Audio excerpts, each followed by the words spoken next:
বাংলাদেশের ভিতরে বিশেষ করে উল্লেখযোগ্য একটা বাইরে সেই নাম দেশে ইসলাম, আর পা হইতে মাথা পর্যন্ত সব মিথ্যা ভরা।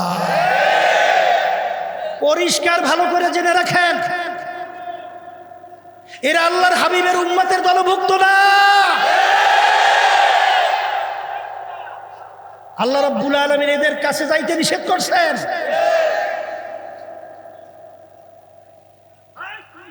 শুধু তাই না, ভালো করে বুঝতে হবে এদের ধ্বংস অনিবার্য, নিঃসন্দেহে কোনো সন্দেহ নাই। কথা ঠিক কিনা? ওদিকে লম্বা আলোচনা আমি বেশি যাব না, আমি সংক্ষেপ বলতেছি। আল্লাহ রাব্বুল আলামিন সম্পর্ক রাখতে বলছেন সত্যবাদীদের সঙ্গে, সম্পর্ক রাখতে বলছেন সত্যবাদীদের সঙ্গে, সম্পর্ক রাখতে বলছেন সত্যবাদীদের সঙ্গে, সংস্পর্শে যাইতে বলছেন সত্যবাদীদের সংস্পর্শে, নট মিথ্যাবাদী। মিথ্যাবাদীদের কাছে না। কে মানবেন কে মানবেন না ওইটা আমাদের বিষয় না।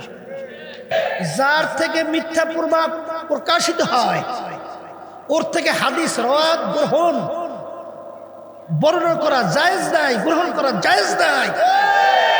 যার থেকে মিথ্যা প্রমাণিত যে মিথ্যুক, তাহলে ওর থেকে হাদিসও গ্রহণ করা যায় না, ওর থেকে সাক্ষীও নেওয়া যায় না। আল কিযবু ইউহলিক, হাদিসের মধ্যে রাসূলুল্লাহ সাল্লাল্লাহু আলাইহি ওয়াসাল্লাম বলছেন মিথ্যাবাদী ধ্বংসপ্রাপ্ত, ওর ধ্বংস অনিবার্য। এরপরে মুনাফিকের কথা শুনছেন, চিহ্ন আলামত জানি কয়টা? বলেন তিনটা। মুনাফিকের কয়টা চিহ্ন?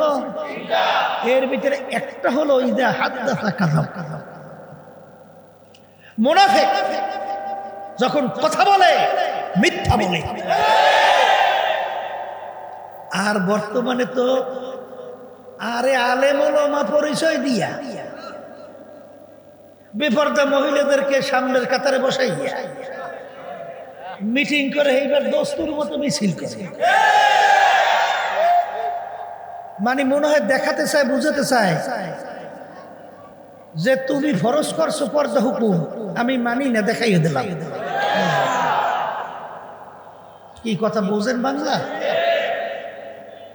এই জন্য আমার আব্বাজান বলতেন বর্তমান যুগে সবচেয়ে বড় কষ্ট হলো পর্দা। কঠিন ব্যাপার, কঠিন ব্যাপার। কিন্তু বাজার হারামে কিন্তু আরাম নাই, হারামে কিন্তু আরাম নাই। যত পাশ্চাত্য দেশগুলো আছে যাদের কালচারে আমাদের বাংলাদেশের অনেক মানুষ অভ্যস্ত হতে চায়, যাদের সংস্কৃতি আমাদের বাংলাদেশে বাস্তবায়ন করতে চায়, আমি সেই বাজানদেরকে বলবো, সেই পর্দালে মা বোনদেরকে বলবো একটু লক্ষ্য করে দেখেন ওদের ভিতরে অশান্তির কোনো শেষ না। আমার বোন লন্ডন থাকে, তা আমার বোন আপা সে একদিন আমাকে বলছিল, আমরা লন্ডনে এক মহিলা বুড়ো হয়ে গেছে। কি হয়ে গেছে? বুড়ো হয়ে গেছে। এখন তার পাশে আর কোনো মানুষ বলতে কেউ নাই। এখন তার সাথে হলো একটা কুকুর, কুত্তা। এখন এই কুকুরটা নিয়ে এসে হাঁটে আর চোখ দিয়া টপ টপ করে বাইয়ে বাইয়ে পানি পড়ার আফসোস করে, আর বলে আফসোস আমার যখন জওয়ানি ছিল, আমার যখন রূপ ছিল, আমার যখন সৌন্দর্য ছিল, তখন আমার কত মূল্য, মূল্যের কোনো শেষ নাই। কিন্তু যখন আমার বয়স বুড়ো হয়ে গেছে, এখন আমার পাশে কোনো মানুষ নাই, এখন আমার পাশে আমার সঙ্গী একটা কুত্তা ছাড়া আর কিছু না। শান্তি না অশান্তি? হ্যাঁ, শান্তি না অশান্তি? ওই দেশের কালচারগুলো তো জানেন না। মায়া বলতে কিছু নাই, মায়া বলতে কিছু নাই। বলে তাকি সিলেট গেছিলাম, সিলেট একটা লোক, আমরা সিলেট যাওয়ার পরে তার সঙ্গে প্রায় দেখা হইত, মসজিদে নামাজ পড়তাম। ও লোকটা খুব বড় ধনী এবং অনেকগুলো বাড়ির মালিক। তা প্রায় সময় আমাদের খুব খেদমত করে। তা লোকটাকে আমি জিজ্ঞেস করি যে আপনাকে তো আলহামদুলিল্লাহ খুব দেখতেছি আলেমদেরকে খুব আন্তরিকভাবে মহব্বত করেন, আপনার ছেলে সন্তান কয়জন? তারপর মেয়ের কথা কয়জন বলছে আমার স্মরণ নাই, কিন্তু ছেলের কথা বলছিল 2 জন। আমি বলছিলাম ছেলেরা কোথায়? বলে হুজুর বলতে পারি না। কি বলে? হুজুর বলতে পারি না।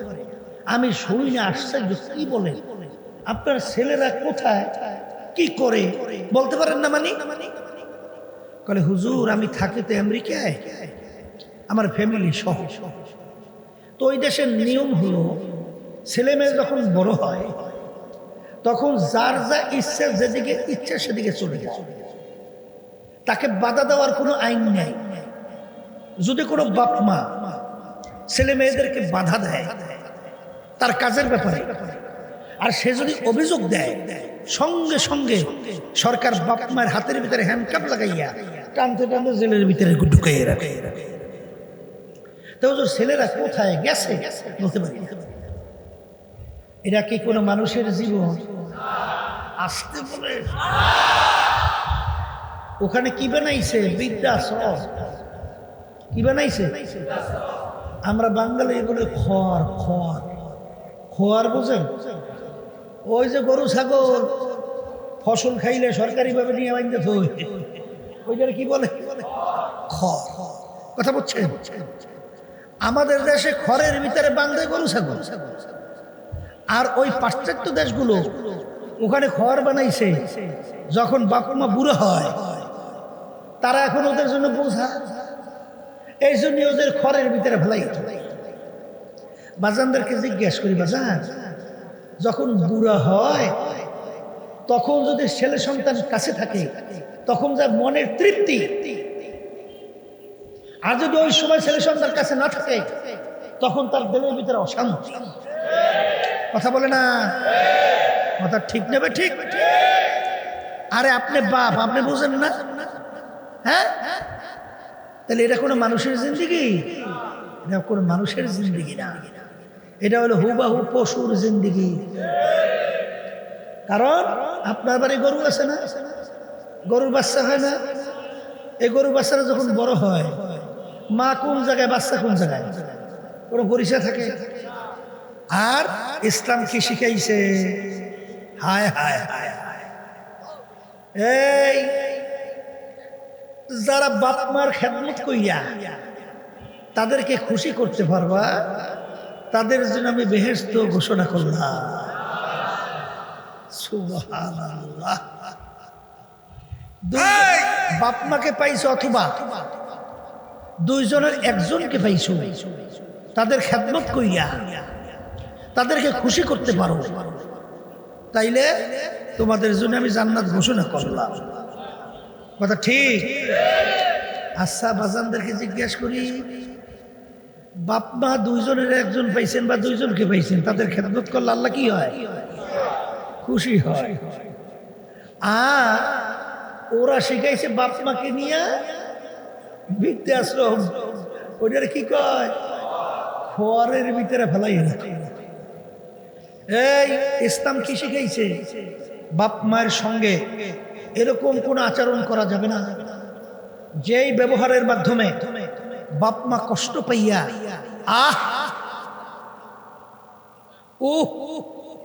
কষ্টদায়ক কোন শব্দ বের করে, এরকম কোন আচরণ বাপ মায়ের সঙ্গে করা যাবে না।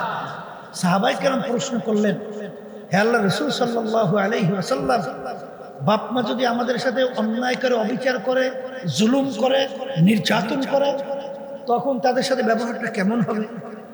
তখন আল্লাহ রাসূল সাল্লাল্লাহু আলাইহি ওয়াসাল্লাম বলেন, ওয়া ইন যালামাকা ওয়া ইন যালামাকা ওয়া ইন যালামাকা, বাপ্পা যদি তোমাদের উপরে জুলুমও করে, তারপরে তাদের সঙ্গে এরকম কোনো আচরণ করা যাবে না যেই আচরণের মাধ্যমে বাপ্পা কষ্ট পেয়ে কষ্টদায়ক শব্দ বের হয়। এইটা ইসলাম শিখাইছে। কথা বলে না? এই হৃদ্রতা, মায়া, মানবতা যদি মানুষের ভিতরে না থাকে, ওরা মানুষ, ওরা মানুষ। আর এইটা শিখাইছি ইসলামী নীতি আদর্শ। কথা ঠিক না? এই জন্য আমার বাজানদেরকে বলবো, পর্দা আলে মা বোনরা যারা শুনতেছেন, যেই কথা বলতে চাইছিলাম, যুবকেরা দিনের পথে চলতে, নামাজ পড়তে, দাড়ি রাখতে, সুন্নতি পোশাকে চলতে কি কষ্ট না? আবার বলে না কষ্ট। আর আপটুডেট হইয়া যেরকম ইচ্ছা সেরকম চলা। ছোটবেলায় স্পোর্টস হয় না স্কুলে? স্পোর্টস জানেন তো? ওই সময় একটা পর্ব ছিল, আমরা ছোট বুঝতাম না। যেমন খুশি তেমন সাজু। এখন বুঝলাম না যে এই পর্বটা কি।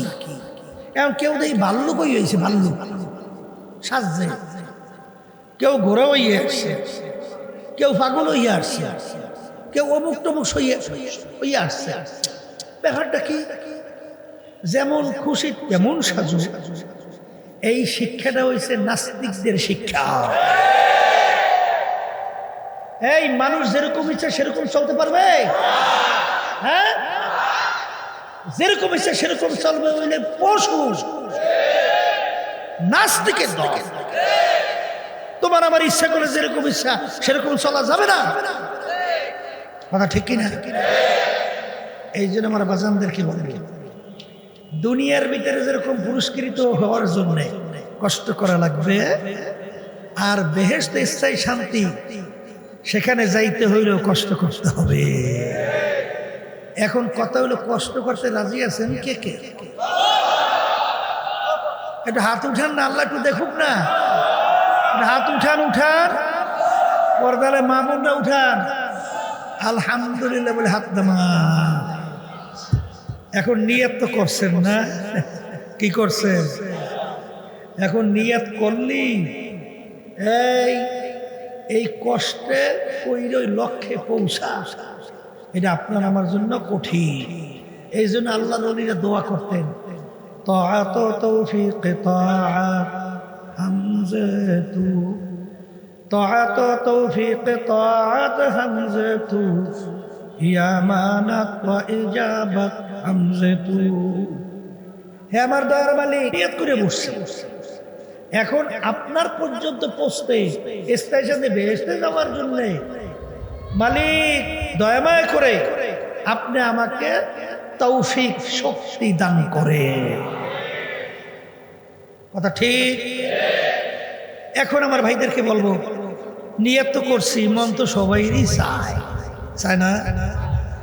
যে আল্লাহর হুকুম মাইনা আল্লাহর হাবিবের তরিকা অনুযায়ী চইলে তারপর স্থায়ী শান্তি বেহেশতে যাব, আর শাস্তির জায়গা জাহান্নাম থেকে বাঁচব, চাই কি চায় না? কিন্তু এ আল্লাহর বান্দার কবরের যাত্রীরা, জোরে কথা বললেন না, শব্দ করে কথা বললেন না। এই লক্ষ্য পৌঁছতে হইলে পিছনে আমাদের শত্রু আছে, বাধা আছে। কি আছে বলেন? শত্রু আছে। মুখ খুলে বলেন। এই শত্রু আবার বিশেষ করে তিন ধরনের। কয় ধরনের? আল্লাহ রাব্বুল আলামিন কুরআনুল কারীমের শেষ সূরার মধ্যে ওখানে দুই ধরনের শত্রু পরিচয় দিয়েছে। কি শত্রু?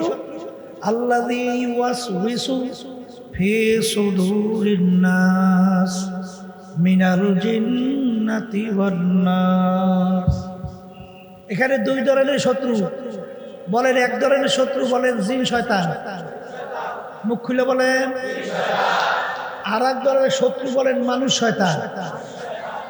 কুরআনুল কারীমের অন্য আয়াতে আছে আর এক ধরনের শত্রু হলো নফসে আম্মারা। কথা বুঝছেন? এই তিন ধরনের শত্রু আমাদেরকে আমাদের লক্ষ্যে পৌঁছতে বাধা দেয়। এখন এদের থেকে আমাদের বাঁচতে হবে।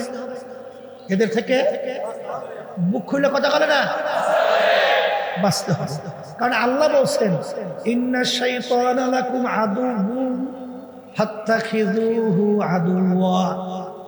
শয়তান তোমাদের জাহের বাহের প্রকাশ্যে শত্রু, ওকে শত্রু হিসেবেই ধৈর্য গণনা কইরো, যাইনো বন্ধু হিসেবে গ্রহণ কইরো না। কথা ঠিক কিনা? এখন শয়তান ধোঁকা দেবে, কোরআন কারিমে আল্লাহ বলছে।